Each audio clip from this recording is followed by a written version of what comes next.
साल 1911 की एक किताब जिसे लेकर कोर्ट पहुंचे हिंदू पक्ष का यह दावा है कि राजस्थान की अजमेर शरीफ दरगाह में संकट मोचन शिव मंदिर है। अब ये किताब किसने लिखी? किताब में हिंदू मंदिर के दावों के साथ क्या क्या लिखा है? क्या इस किताब के आधार पर अब अजमेर शरीफ दरगाह में भी एक सर्वे होगा? विस्तार से बात करेंगे इन सभी पहलुओं पर इस वीडियो में। नमस्कार, मेरा नाम है मेघना सचदेवा। आप देख रहे हैं मुझे लोकमत हिंदी पर। अजमेर शरीफ पर 1911 में एक किताब लिखी गई।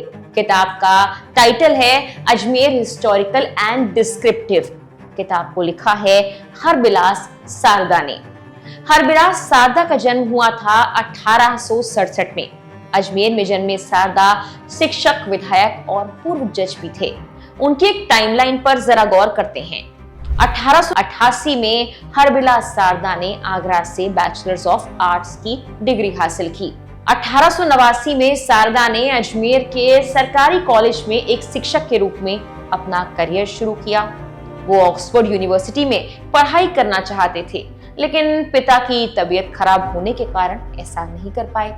सारदा ने कई यात्राएं की। इलाहाबाद में उन्होंने भारतीय राष्ट्रीय कांग्रेस के कई सेशन अटेंड किए, जिनमें नागपुर, बॉम्बे, बनारस, कलकत्ता और लाहौर में हुए सत्र शामिल थे। 1892 में उन्होंने अजमेर मेरवाड़ा प्रांत के न्यायिक विभाग में काम किया और 1923 में सरकारी सेवा से रिटायर हुए। 1925 में वो जोधपुर न्यायालय के वरिष्ठ जज नियुक्त किए गए। 1924 में केंद्रीय विधानसभा के सदस्य चुने गए। 1926 और 30 में उन्हें फिर से विधानसभा के लिए निर्वाचित किया गया था। 1955 20 जनवरी को 87 साल की उम्र में उनका निधन हुआ। सारदा बचपन से ही दयानंद सरस्वती के अनुयायी और आर्य समाज के सदस्य रहे। उन्होंने कई पुस्तकें लिखी, जिनमें हिंदू श्रेष्ठता, अजमेर ऐतिहासिक और वर्णनात्मक, महाराणा कुंभ, महाराणा सांगा और रणथंभौर के महाराजा हमीर शामिल है। उन्हें ब्रिटिश काल के दौरान राय साहब और दीवान बहादुर जैसे सम्मान से भी नवाजा गया था। सारदा महिलाओं की समानता और महिलाओं के अधिकारों के कट्टर समर्थक थे। उन्हें हर क्षेत्र में भागीदार मानते थे। सारदा ने बाल विवाह की बुराई को खत्म करने के लिए बाल विवाह निरोधक अधिनियम पारित किया। इस कानून में 1978 में संशोधन हुआ। इसके बाद लड़कों के लिए शादी की न्यूनतम उम्र 21 साल और लड़कियों के लिए 18 साल हो गई। बाल विवाह को रोकने के लिए सारदा के प्रयासों को आज भी पढ़ा और जाना जाता है, लेकिन फिलहाल उनकी चर्चा उनकी अजमेर शरीफ दरगाह पर लिखी किताब को लेकर है। अब किताब में ऐसा क्या है जो इसे अजमेर विवाद से जोड़ा जा रहा है, बताते हैं। सारदा ने कई किताबें लिखी थी। इन्हीं में से एक थी अजमेर हिस्टोरिकल एंड डिस्क्रिप्टिव। इस किताब में वर्तमान दरगाह इमारत में 75 फीट ऊंचे द्वार के निर्माण में मंदिर के निशान दिखाए गए हैं। उन्होंने यहाँ एक तहखाने का भी जिक्र किया। इसे शिवलिंग बताया गया, जहाँ ब्राह्मण परिवार पूजा पाठ करता था। 1911 में प्रकाशित हुई इस किताब में उन्होंने ख्वाजा मोइनुद्दीन चिश्ती के जीवन काल और उनकी दरगाह को लेकर कई अहम बातें भी लिखी।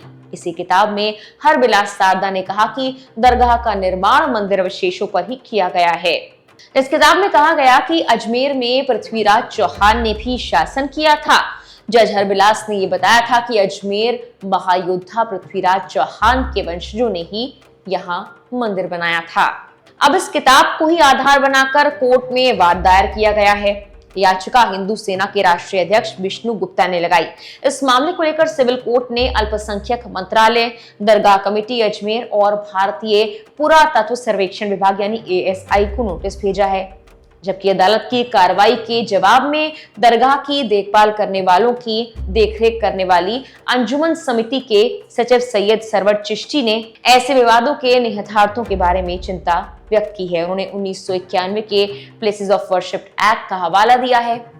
1991 में लागू किया गया ये प्लेस ऑफ वर्शिप एक्ट ये कहता है कि 15 अगस्त 1947 से पहले अस्तित्व में आए किसी भी धर्म के पूजा स्थल को किसी दूसरे धर्म के पूजा स्थल में नहीं बदला जा सकता। चिश्ती ने दरगाह के 800 से ज्यादा वर्षों के लंबे इतिहास को रेखांकित किया और दरगाह पर ASI के अधिकार क्षेत्र को विवादित बताया, जो अल्पसंख्यक मंत्रालय के अधिकार क्षेत्र में है। अब इस मामले को कोर्ट ने सुनने योग्य तो माना है, लेकिन क्या इस पर सर्वे होगा या नहीं, ये तो आने वाला वक्त ही बताएगा। फिलहाल के लिए इस वीडियो में इतना ही।